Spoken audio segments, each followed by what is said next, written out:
Well, this morning we're going to continue our informal look at Advent since our weeks got all messed up and I don't have the candles up here. But today we want to look at peace. I've been thinking about this, and you'll see if you got the handout or something. There's something that looks like peace but isn't. We kind of have an idea that peace is the lack of conflict, or the lack of difficulty, or calm. I got to admit, sometimes I go from thinking calm to extreme panic. Again, it's probably genderist on my part, but usually when we travel, I drive because I'm a little bit of a control freak in that area. But if we go on a long trip, Deb will drive, and I will, I don't know if any of you have had this experience. We're in the passenger seat, and you're dozing off, and sometimes there's something that's not even like a swerve or anything dangerous. It's just maybe hitting one of those little bumps, or maybe literally it's nothing, a sound. And I'll wake up and startle awake in terror. So I'm going from complete blissful, there's nothing better than sleeping in a car, is there? That is fantastic. And there's nothing worse than waking up in an instant in panic in a car in that moment. It reminded me when I was with my in-laws. Deb's folks were missionaries in Bangladesh, and we were visiting them. And I had fallen asleep in the back of this van that was packed with all sorts of gear, and we were traveling on this horrible road. And I woke up and my eye opened up out the back window of this van, and I forget what the deal was, but there was behind us, someone was towing a car, so it looked like the car was coming right at us. And I remember waking up and screaming, and they have never let me forget that moment of panic. There's a difference between just calm and peace. And I want us to look at that today. Calm can be the absence of anything that feels like conflict, but it doesn't mean that we're having peace. It doesn't mean that everything is okay. There's calm when you're, again, I don't want to be too, and you're in a relationship. My sons have talked about this with their girlfriends at times, that it's kind of a cliche now, that idea of it's calm, but something's wrong. Maybe you've had this with your spouse or a sibling or something, and everything seems fine, and you go, "Are you okay? Is there anything?" "No, I'm fine. I'm fine." That's calm, right? But there is no peace in that moment. And the line they always use is "No, I'm fine. I'm fine." And then a few second beat, and then I just think it's funny when then you're in trouble. The calm has gone, and there was no peace, even though it seemed calm. I'm going to throw this out. As we talk about stuff today, and I'll probably talk about this on Christmas Eve as well. Christmas is a difficult time. Especially, I will admit, it's a difficult time for me, and I love my job, and I feel called to what I'm doing as a pastor, but it is hard to walk this line because Christmas is either the most exciting, joyful time of potential and happiness for people, or it is the most depressing, hardest time to have stiff upper lip and feel like you're the only one who's not enrapturously happy right now. And there's some people who have deep pain around the holidays. And I don't want to ignore and not celebrate and enjoy and be happy and love the lights and the toys and the kids and the carols and the candy canes. And I don't want to also pretend like there is not deep sadness and loss and depression and fear and anxiety at this time too. So I don't know where you're at today, but I want you to know that I may not understand completely, but if you hear me today talking just about joy and seems Pollyanna, I get that it's not always like that.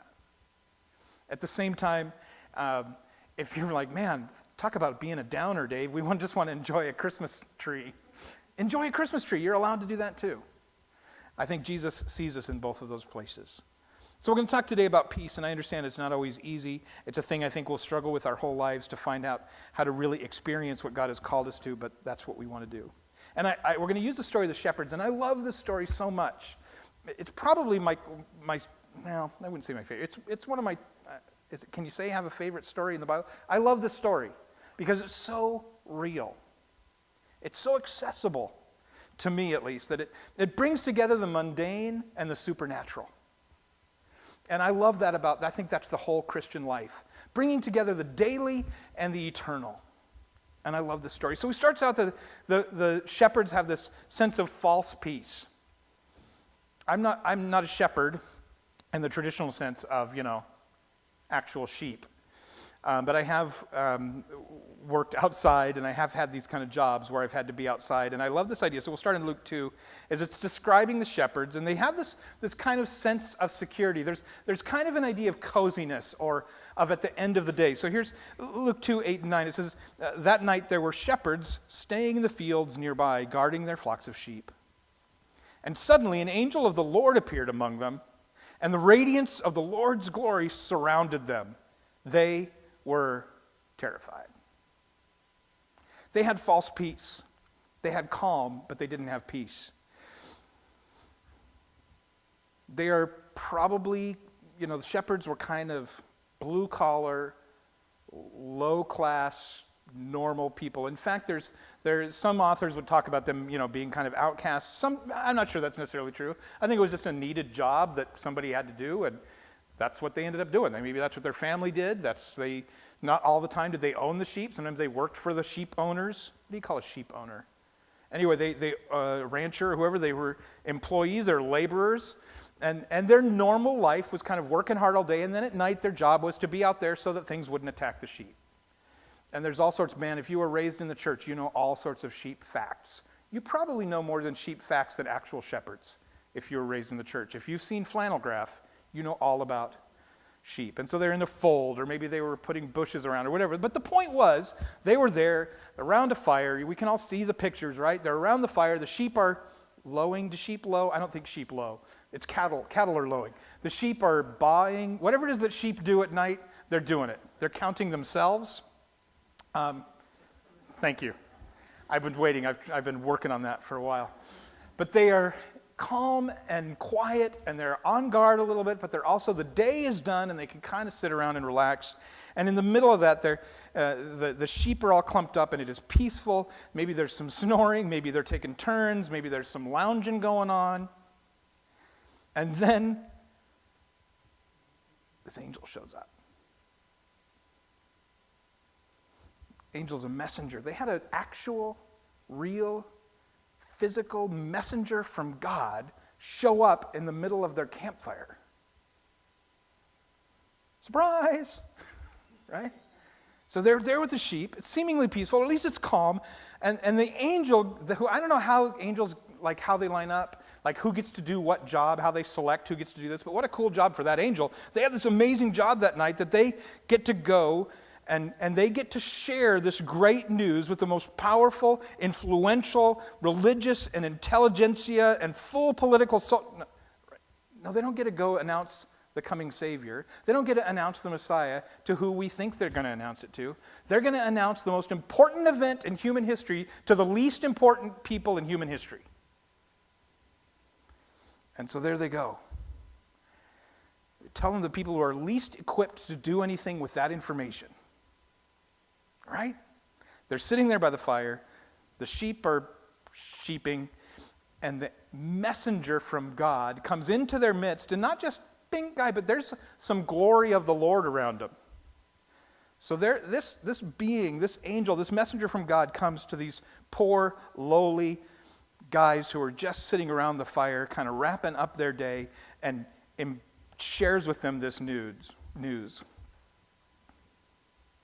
And he was telling them the most, yes, it wasn't political leaders, yes, it wasn't kings, yes, it wasn't religious scholars, but they were telling them something they needed to know. Normal people needed to know this truth. I feel like this is the angel showing up at the late shift at a Taco Bell.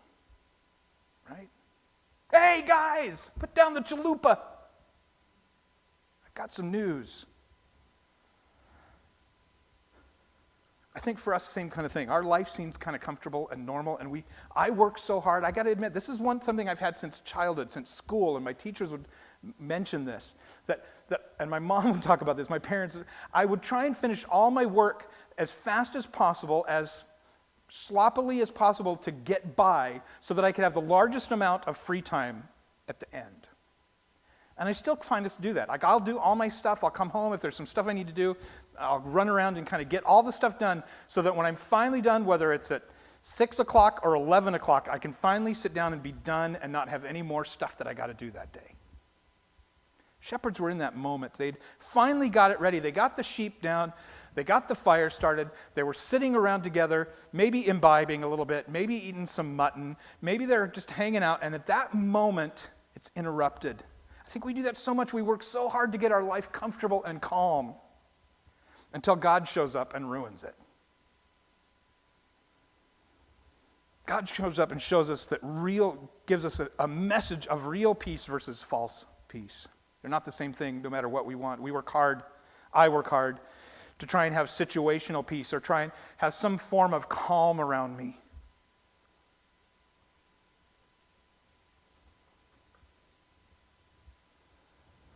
I'll admit though,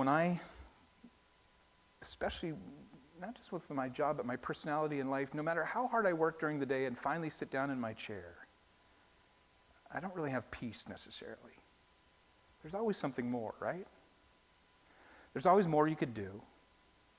There's always something else. There's always something preying on our mind. We need the supernatural, and then the supernatural breaks in. Sometimes it's fantastic.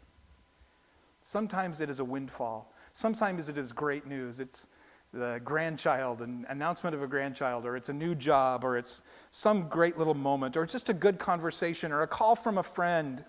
And sometimes it is illness, and it is death, and it is financial ruin, and it is relational strife. And that doesn't feel like peace either. But if God's in the middle of it, when God shows up, in fact, when God brings some of that stuff or allows that stuff into our lives, it doesn't feel like calm. What does it feel like? What did the shepherds experience? It felt like terror. They were terrified. They were fearing a great fear.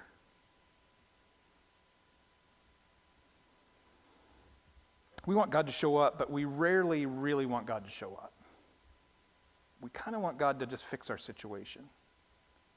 We kind of want God to give us calm, not necessarily himself.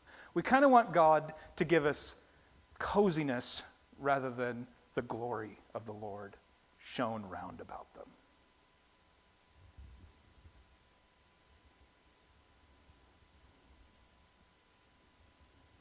I need to recognize, I need to work on, I need to understand, and I need to be okay with the fact that no matter how hard I work, when I've finally got it, when I finally got everything comfortable in the way I want it, and peaceful and calm, I probably then really need the messenger of the Lord to break in. I need God to break in. I need to look for his peace, not necessarily return to calm. I think we need to be looking for times when supernatural love of God upsets our comfortable, rather calm, our comfortable world, rather than claiming and desiring just calm, grasp peace and accept and embrace that peace is in the form of the good gift of God, Jesus Christ.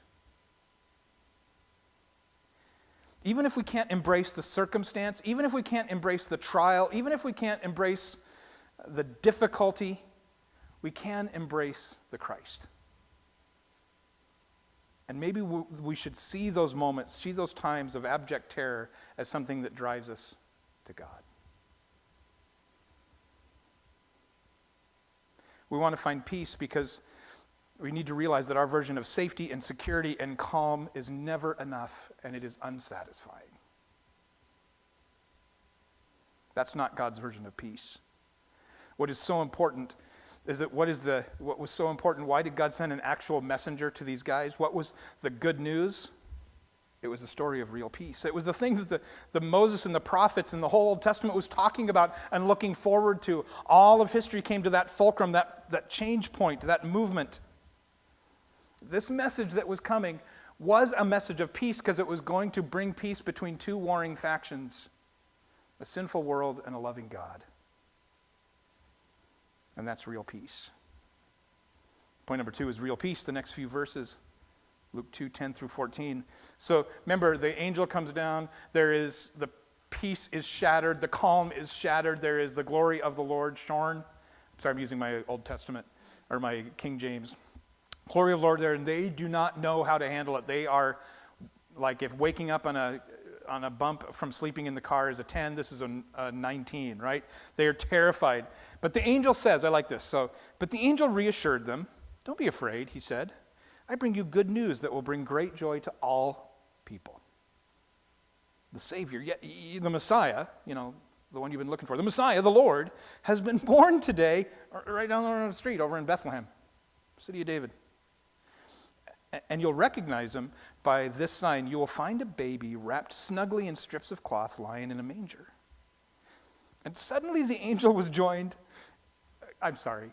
If it's not terrifying enough that you have one messenger from God and the glory of God around you, now they get this. Suddenly the angel is joined by a vast host of others, the armies of heaven, praising God and saying, "Glory to God in the highest heaven, and peace on earth to those with whom God is pleased." One of the ways that I do Bible study is try and take a few minutes, take a moment after I read something and imagine being there. Imagine walking in that space. Imagine being, like walking with Jesus or being in those moments. This is one of those ones that is super hard to understand and actually pretty easy to understand. If you can imagine that thing of just being terrified that there's an angel telling you this thing and you're like, what? And they tell you that the Messiah that your whole culture has been waiting for, that the world has been waiting for, it's happening just down the road and we're telling you about it. And wrapping your head around that, and then it just builds to a crescendo that even that one angel can't handle it anymore, and boom, there's a crowd of angels shouting. This moment, it's overwhelming, but it's a cool thing to think about. So let's go back and look at this. I love this. The angel starts with, the angels do this all the time, and it cracks me up. They clearly don't really understand humans, right? Because they constantly say this, "Hey, don't be afraid. I am a glowing being from God." Hey, can you just relax a little bit? Why are you so uptight? Calm down. I love it saying, stop being terrified and just listen. And I like it, though, that it's not just, hey, I'm mandating that you stop being terrified. It's like, you need to stop being terrified because this news is so good, it is going to counteract all of the fear you feel. The news will overwhelm your fear. We got to remember it takes more than just a command to be at peace. We can't just ball up our fist and grit our teeth and say, "I'm going to have peace," right? It takes more than that. Something needs to drive it out. Something needs to drive out that fear, and what drives that out, what causes us to be at peace is a better message, a message of hope, a message of security, a message of care. More than that, the angel offered comfort. The antidote to terror is comfort. What do you do when your kid has night terrors? You comfort them. What do I do when the kids are all out of the house? I don't know if they have night terrors anymore. It's not my problem anymore. But I do have a dog that gets night terrors. Not really night terrors. She just whines. I don't know, any of you have dogs? I talk about Jenny way too much in this church, but she gets them at the end of it and she does that little whimpery thing, and then she acts like she's running in her sleep. It's kind of adorable, and then I feel kind of bad because she's obviously scared or maybe just chasing some sort of creature she wants to crunch down on, but we try and comfort her. It's okay, Jenny, it's okay. She'll wake up and pretend. She actually does kind of a human thing. She'll pretend like, "What are you talking about? I wasn't doing anything. I'm fine. I wasn't sleeping." But we need to comfort. The angel offers comfort in the face of their terror. And he doesn't just command them, he gives them a reason, and the reason is love. Trust me, this message is going to be worth all of this that you're seeing. It is worth all this festivity. It is worth all this presentation. I have to admit, sometimes, we go to a service or we go to a concert or we go to an event that's been built up, and when we finally get there, it just isn't worth it. Have you ever had that happen? Usually for me, it's like sometimes it's a movie, like you've seen a movie, there have been ads for it, and it's one you've really looked forward to watching, and then you get it on and you're kind of like, "Oh, it wasn't great." Maybe it was a fantastic movie, but you had such high expectations. The angel is saying, oh no, this is worth all of this. The story, the message, the reason I'm here is worth it. Not just joy, it is going to give you great joy. You're not going to have to conjure up some joy. You're not going to have to try and be happy. It will give you great joy. This will put normal human calm and security to shame, the peace that is being offered to you. The reason for this real peace, the reason for the absence of terror is this good news. knowing that a genuine second chance promise of the Messiah, the second chance for humanity, is actually happening right now, finally, in the person in Bethlehem. And I love the joy and peace. You heard me say last week, we're going to try and clump together joy and peace this week. Here it is. Joy and peace are inexorably linked. You cannot be joyful if you are afraid. You have to be comforted by the message of Christ, by the person of Christ, to be able to experience real joy. You don't have to have a great circumstance. Life doesn't have to be great around you. But you can't be living in fear.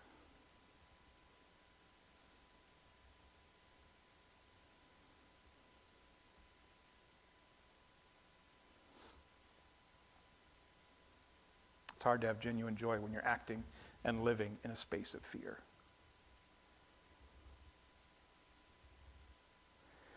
And in the middle of this, they begin to proclaim the gospel, the good news. It's the beginning of the good news, that Jesus is God and he's here. The Messiah is God. The Messiah has come and he is here and he's a baby. I love this message. And even more than this, I love that it says that he's here. The Messiah has come. He's just down the road. It's going to be a baby, and he's come for all people. You all deserve it. You shepherds deserve it. You deserve this good news. You deserve this second chance. The king of the world is just a little baby just down the street. He's in a barn or a courtyard or garage, and that's where you're going to find him. He's going to be like a normal baby wrapped up in cloth in a manger in this barn, and that is the second chance for humanity. And it's come for you. You are loved so much that God did this and is doing this, and we're telling you about it. And then boom, more angels. And they shout. We sing about it and they shout and we think of angel choirs, but I like that that's not really the wording. The language actually says it is an army of angels shouting at you. Good news. The reason we can have peace when the natural, reasonable reasons and the natural, reasonable response would be fear is because Jesus. The cause for peace is Jesus. The cause for joy is Jesus. The Son of God became a man and came to earth. He was the Savior. He is the Messiah, the Prince of Peace. And he's a baby down the road. And the God of the universe, I love this, the God of the universe is proclaiming this because why? He is well pleased. I thought this really struck me this year. I read this story often. I read this story at least once a year, right? This struck me that he is well pleased. Get that? He is pleased with man. God was pleased with us. I think we spend so much of our time, especially maybe in our Christian culture, thinking about how God hates us, how God is disappointed with us, how God doesn't like who we are, and we need to shape up and we better fix it so God loves me. And maybe that's not the right way to say it. I think sometimes we would all say, no, God loves us, but I think a lot of times we don't think God likes us. God is disappointed with us. But that's not the message. That's not the message from the messengers of God with the glory of God around them. The message that they had to shout, that the army had to come down and yell was, he is pleased with men. And he is so pleased with you, he has gone through this extraordinary lengths to become one of you, and even as a baby, to be with you and give you peace. Do you know that God is pleased with you today? Do you know that God is pleased with your family, with your kids, with your siblings, with your friends? The people you're trying to fix? The people you wish were better? People you're disappointed in? God is pleased with them enough to offer his Son. Do you feel shame and guilt and disappointment in yourself? God is pleased with you enough to become a baby.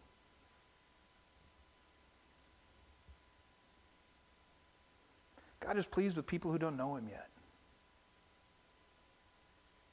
God loves you so much, there's not room for disappointment.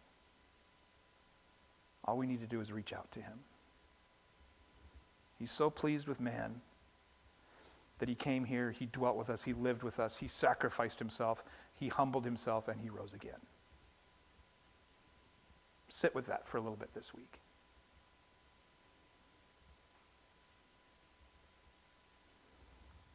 If you're having trouble believing that about yourself or about others, here's a little proof. Here's some proof that God is pleased. He sent a giant army of angels to yell it at us.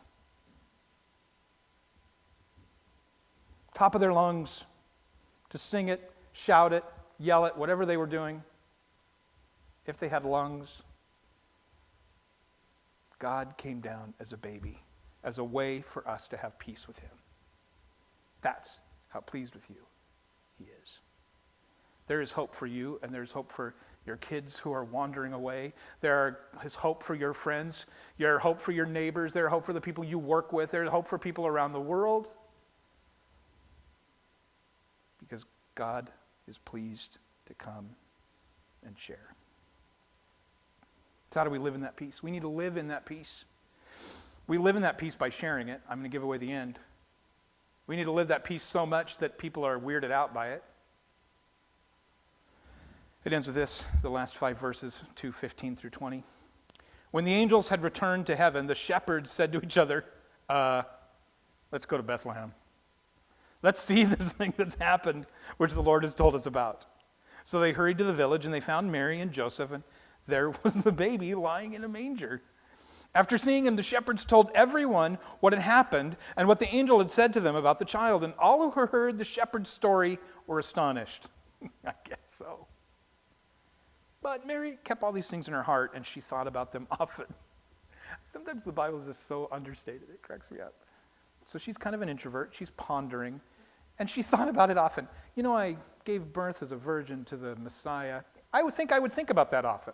That may come up once in a while, right? And the shepherds went back to their flocks, glorifying and praising God for all they had heard and seen. It was just as the angel had told them. There's a lot to unpack.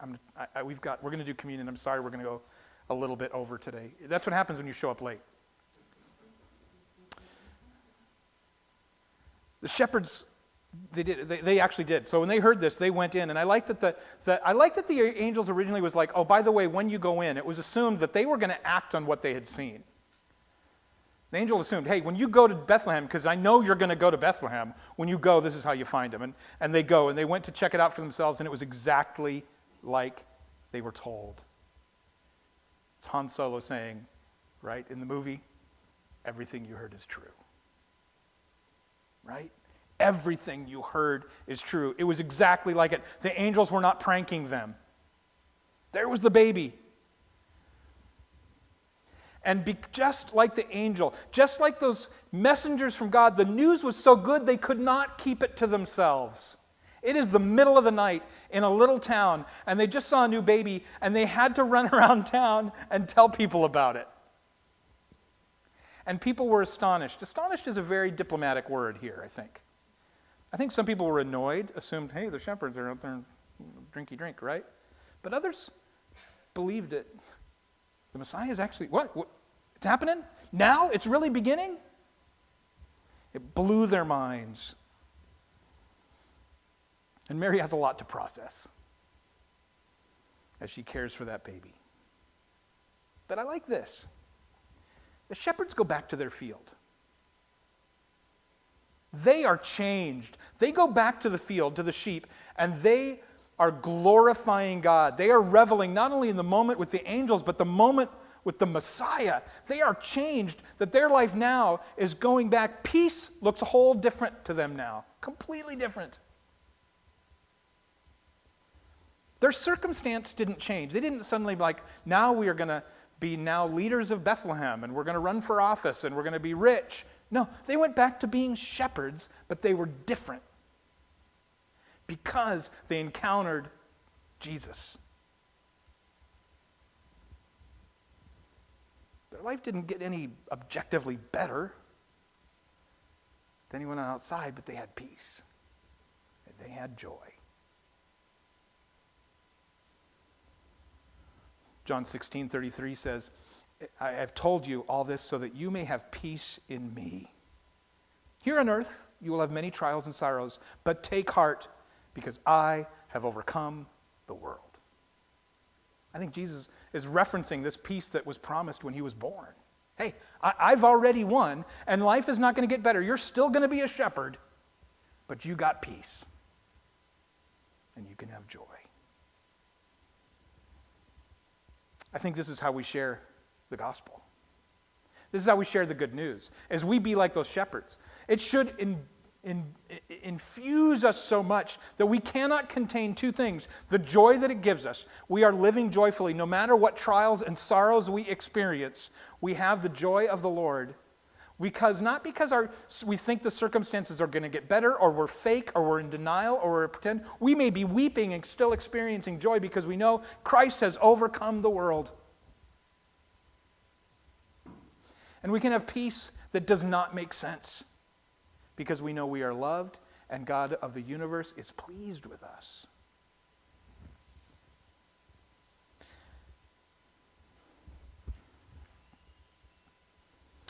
The best examples I've seen of this are people who are in the worst circumstance. I'm thinking of three of them.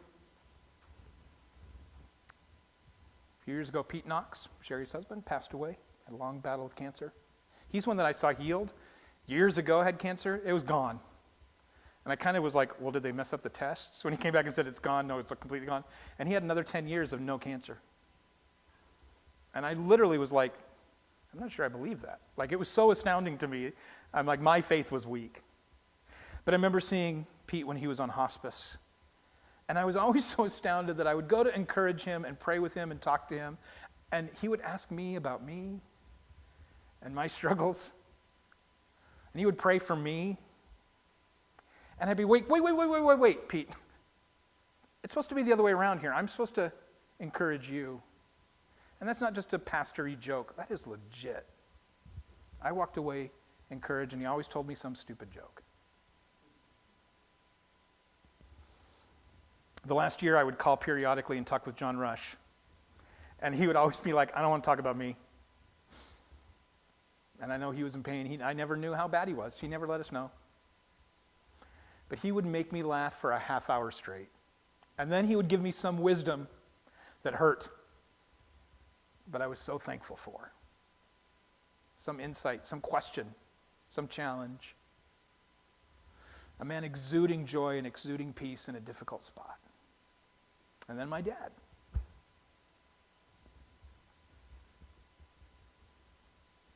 When he knew he was dying, and he knew actually he was losing part of his mind, would sit in the corner. We would do these Zoom calls with all our family. And he was on the little bed, the hospital bed that sits up, because he was in hospice. And he would just sit there and smile. Wouldn't say anything. He wasn't able to really connect that way towards the end. And he would sit in the corner and just smile that his family was around him. And he was at peace with his God.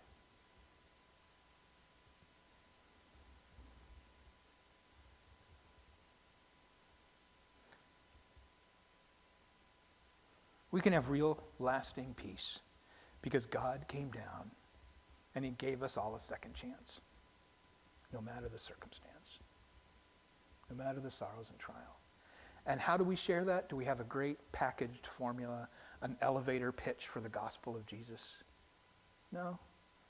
We live in that peace. And we're able to share that with everybody we come in contact with. We love them because we know God is pleased with them. And God is pleased with me. John 14:27 says this, I am leaving you with a gift, peace of mind and heart. And the peace I give is a gift the world cannot give. So don't be troubled or afraid. May we be a people who find real peace and true joy in the person of Jesus, even during these chaotic times. Blessings. We'll see you next week.